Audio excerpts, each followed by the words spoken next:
Hello and welcome to PMI's Uncommon Sense podcast, tools to improve your work forever. I'm Susanna Clark, Managing Partner with PMI, the performance improvement consulting and training firm. Our Uncommon Sense podcast is a 15-minute conversation with our expert consultants. They talk a lot of common sense, although much of it is not common practice. And that's what this podcast is all about. We want you to be inspired to improve your business through learning more about the tools which can help you succeed and grow. Today, I'm joined by Warren Knight, and we're going to be talking about capability in the context of reporting and reviewing performance. So, capability, first of all, before we get going, do you want to talk to me about what that is? Yes. Okay. So capability, is a capability study. Mm-hmm. Okay. So what we're actually looking for are processes and systems that are firstly stable. In other words, performance is consistent over time, and capable. In other words, capable of delivering against customer, business, maybe regulatory requirements. Okay. And it's a study. So what we're doing is we're taking the requirements expressed as some form of specification. So what that means is we'll have a target. The target represents what the stakeholder truly wants. So I'm just going to talk about the customer. So what the customer truly wants. Mm-hmm. And then there will be around that what we call a specification or a tolerance, what the customer will tolerate. Sometimes that's two-sided. So we'll have what's called a lower specification limit. In other words, the customer will not tolerate any lower values than that. And an upper specification limit where the customer will not tolerate any more than that. Mm-hmm. Right. Mm-hmm. So a good little example of that might be we have agreed with the customer that we will deliver at midday. Mm-hmm. And so the target is midday. The lower specification limit might be 11 o'clock. And then the upper specification limit might be 1 o'clock. Mm. Gotcha. So not too early, not too late. Yes. What we're aiming for is the target in the middle. Yeah. Gotcha. Some on the other hand, and I think it's just worth getting into this a little bit because I think it has implications as to why this is useful. Again, and this is often in service, they don't have two-sided ones. They tend to have one-sided ones. So SLAs, for example. Mm-hmm. So if you have an SLA to deliver within 5 days, actually what that is an upper specification limit. It's an upper tolerance. Mm. Okay. And then we're taking that specification, we're taking the performance of the process. So we've got the voice of the customer, we've got the voice of the process, and we're comparing the two things. Okay. To see how does one voice match with the other voice. Mm-hmm. So what are our chances of actually achieving what our customer wants, is expecting from us? Yes. So what's the benefits of this? First of all, we're actually looking at two dimensions of performance. We're looking where average performance is positioned, okay, in relation to customer requirements, but we're also looking at the level of variation in performance versus what the customer will tolerate. Okay. And there is simply, in my view, no other form of common analysis that we do in organizations, which is as insightful as that. Mm. So again, if going back to reviewing and reporting performance, often what we'll do is we'll look at what's the percentage within specification, what's the percentage outside the specification. The problem is with that is you got no sense of variation. Mm. It's either in or it's out. Mm. Okay. With capability, we got a much more profound view. of actually where is performance in relation to that specification. And that sort of sits in the context of a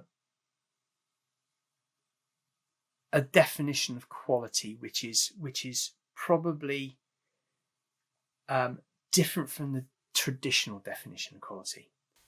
So traditional definition of quality is simply, as long as it's within specification, it's good. And if it's outside the specification, it's bad. So 100% good, 100% bad. Yeah. So if we deliver within the 5 days SLA, the customer is 100% happy. In theory.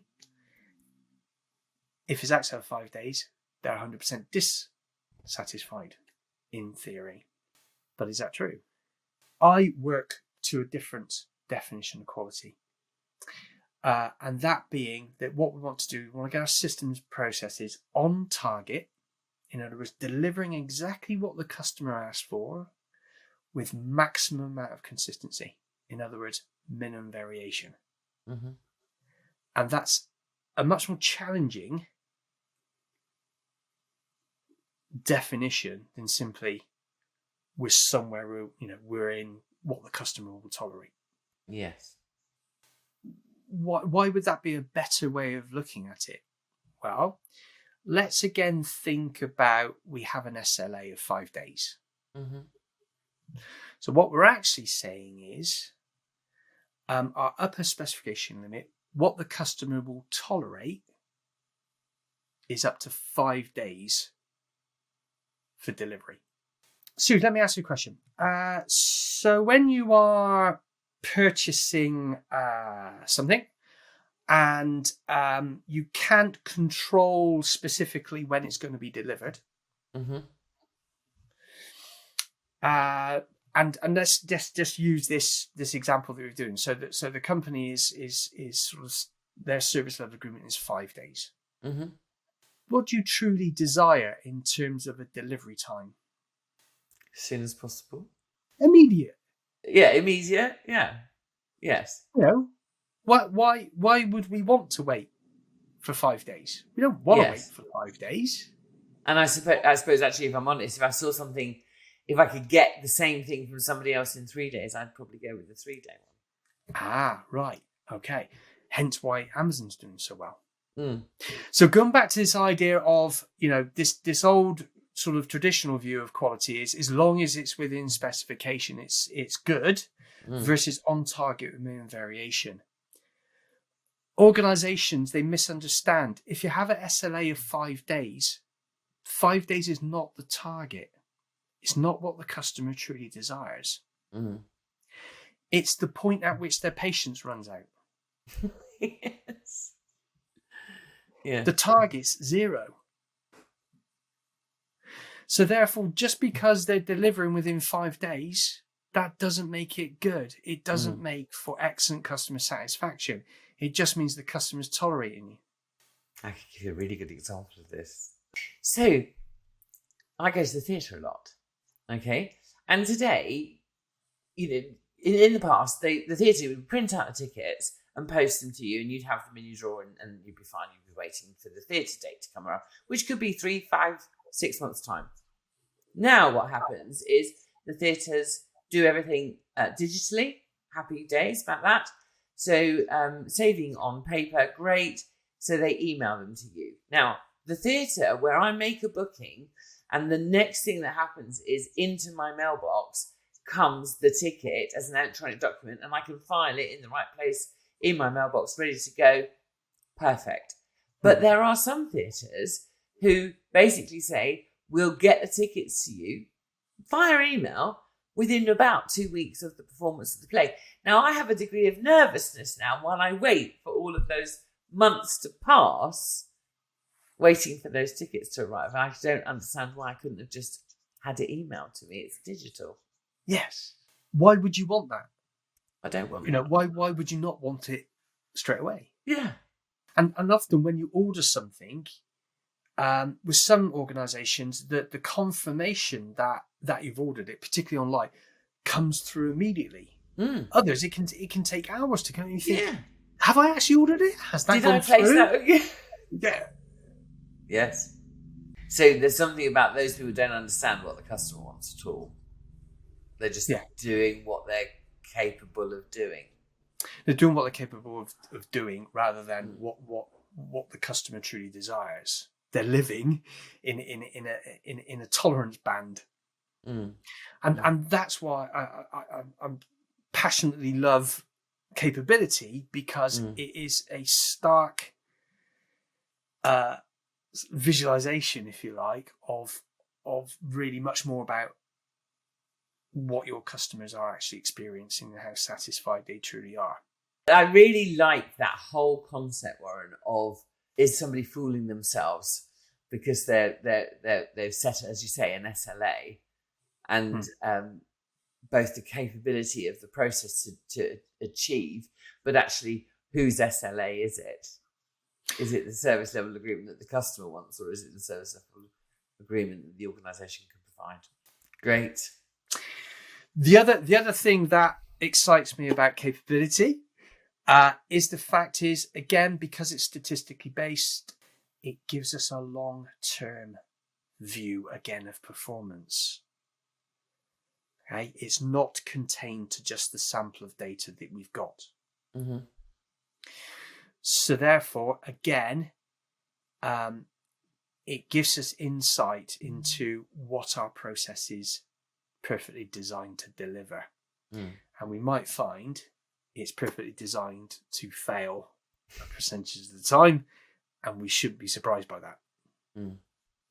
So in terms of using capability studies, any other top tips that you want to add?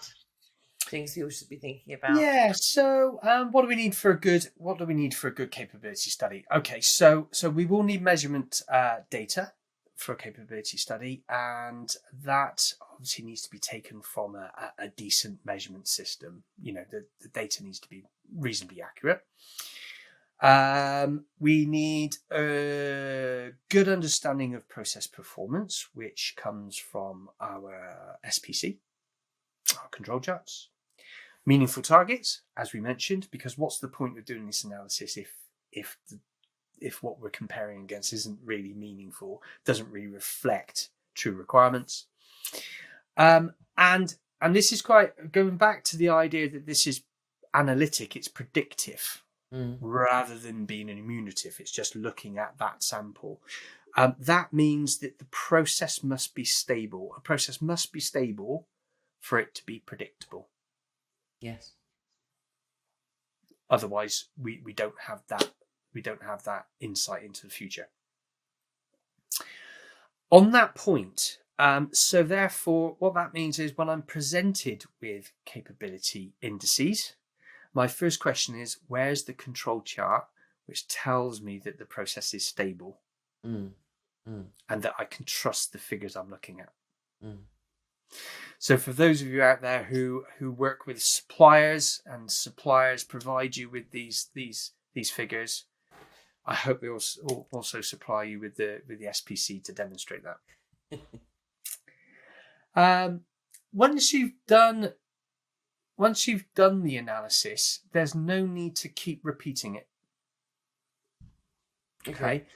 Unless the process performance significantly changes.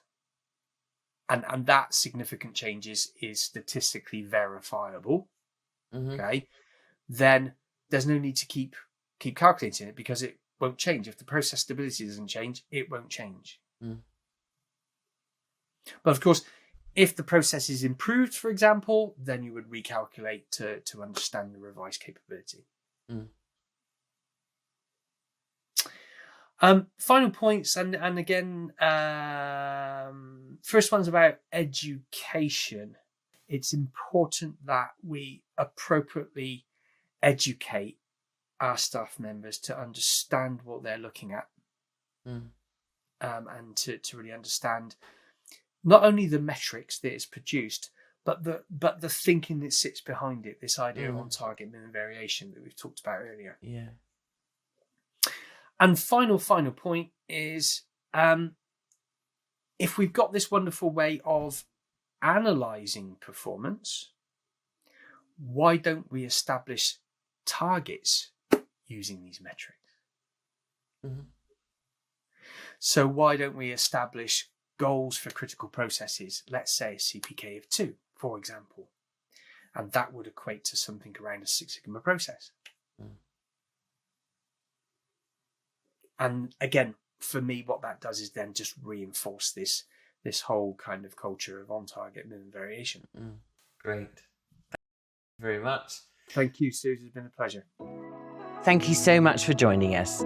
You can find more episodes of our Uncommon Sense Tools to Improve Your Work Forever in our Knowledge Hub on our website, or, of course, your favourite podcast platform. And do subscribe so you never miss an episode. Don't forget to check out the show notes for this episode, where you'll find links to more content on this topic, which includes webinar recordings, toolbox guides, blogs, and infographics, and our training page. You can always drop us a line on team@pmi.co.uk and arrange a time to have a call to talk about how these tools can help you in your organisation. We'd really love to hear from you.